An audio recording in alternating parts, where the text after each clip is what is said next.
Next is mitochondria.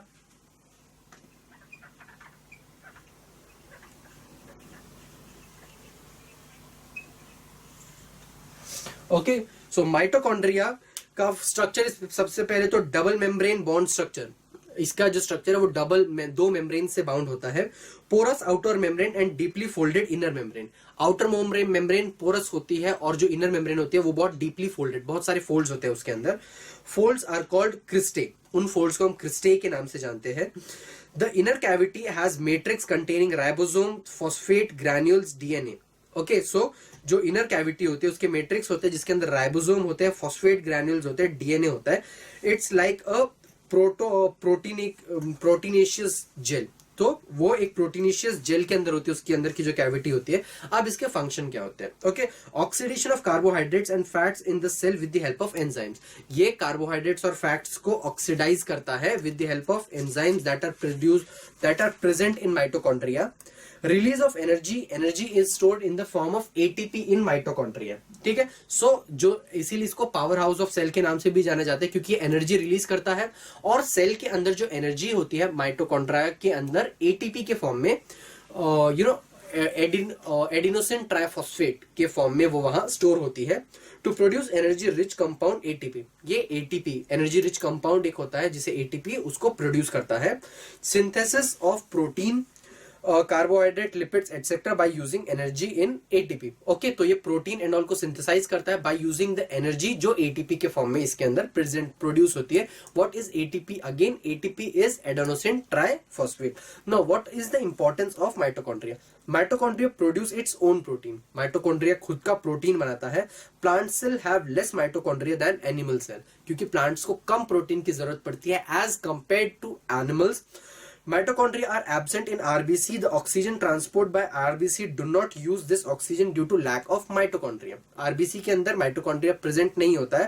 The oxygen transport by RBC do not use this oxygen due to lack of mitochondria. Okay, moving on to the next organelle, that is plastids.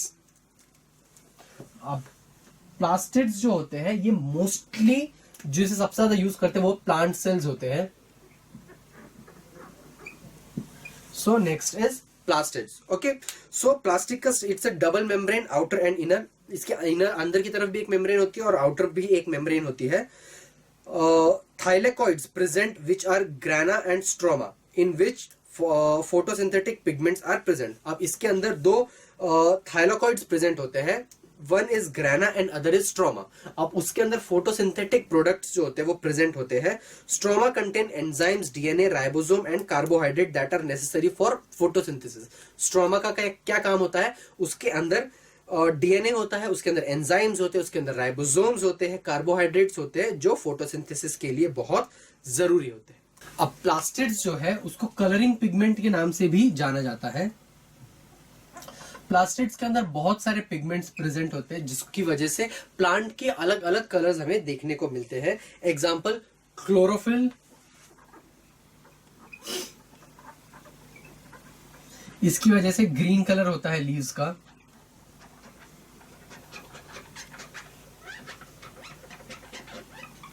And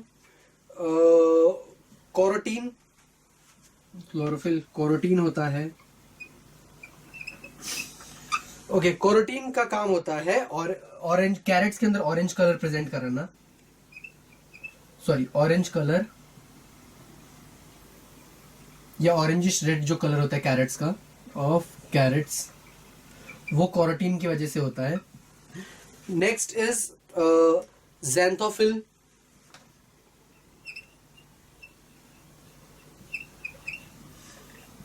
xanthophyll में की वजह से yellow colours होता है कई कुछ flowers के.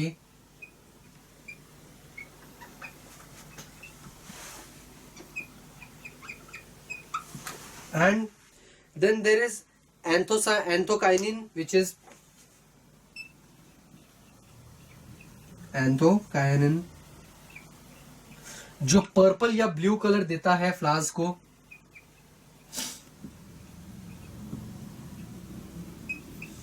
And then there is betalins. Betalins जिसकी वजह से डार्क पिंक कलर आता है बीट रूट को। बीट रूट, अब ये सारे पिगमेंट्स प्रेजेंट होते हैं जिसकी वजह से प्लांट के अलग अलग पार्ट, अलग अलग चीजों को, अलग अलग पार्ट्स ऑफ द प्लांट को अलग अलग कलर्स हमें मिलते हैं। ओके, अब इसके अलावा जो प्लास्टिड्स है उसके वो अलग अलग उसमें प्रेजेंट होते हैं। Example first of all is chloroplast. Chloroplast जो होता है वो ग्रीन प्लांट्स के अंदर प्रेजेंट होता है और जो एक मेजर रोल निभाता है फोटोसिंथेसिस की प्रोसेस में। Chlorophyll convert solar energy to chemical energy during photosynthesis. So chloroplast के अंदर क्लोरोफिल्स होते हैं जिसका काम होता है सोलर एनर्जी को केमिकल एनर्जी में कन्वर्ट करना during photosynthesis. Next is chromoplast. Chromoplast is colored plastids and it gives different colors to flower fruits। अब ये जो हमने जितने सारे पिगमेंट्स लिखे थे वो सारे क्रोमोप्लास्ट्स के एग्जांपल्स है, उसके टाइप्स है। Next is leucoplast. ल्यूकोप्लास्ट जो होता है वो कलरलेस होता है basically. Okay, so synthesis and storage of foods like starch, oil, proteins etcetera, वो ल्यूकोप्लास्ट का काम होता है। इट्स व्हाइट और colourless plastid.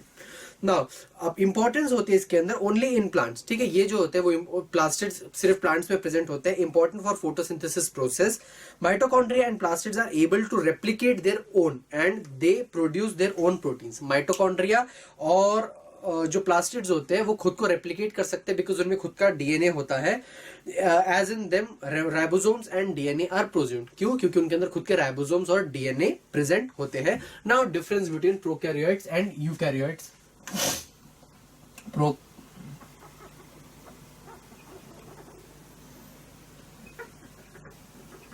and eukaryotes।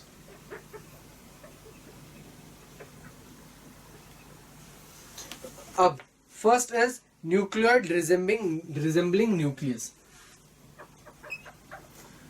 Nucleoid जो होता है इट रिजेंबल्स न्यूक्लियस। और यूकैरियोट्स के अंदर well form nucleus with nucleolus and nucleoplasm. Well formed nucleus with nucleolus and nucleoplasm।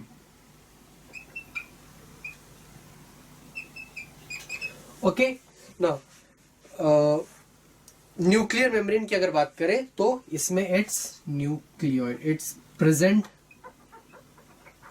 And eukaryotes में इट्स एब्सेंट।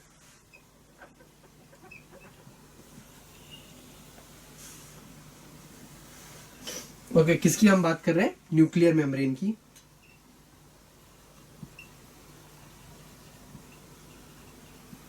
ये प्रोकैरियोट्स में प्रेजेंट होती है, सॉरी प्रोकैरियोट्स में एब्सेंट होती है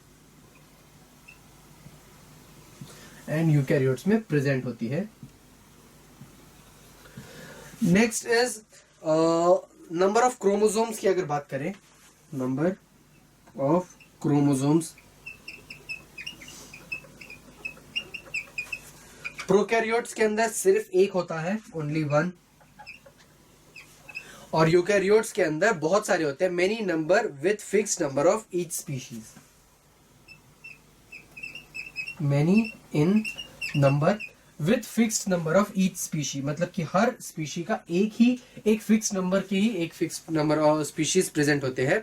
सेल ऑर्गेनल्स की अगर बात करें, no membrane bound cell organelles.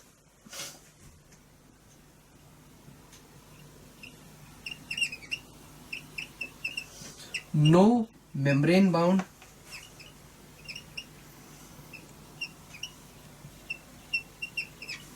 cell organelles।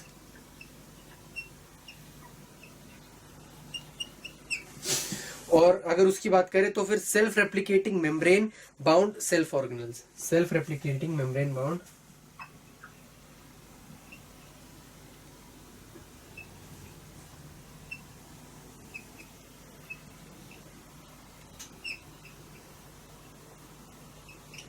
Cell organelles.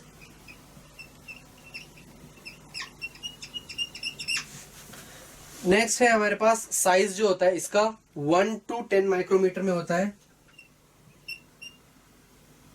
1 to 10 micrometres. और यूकैरियोट्स की अगर बात की जाए तो इट्स 5 to 100 माइक्रोमीटर्स।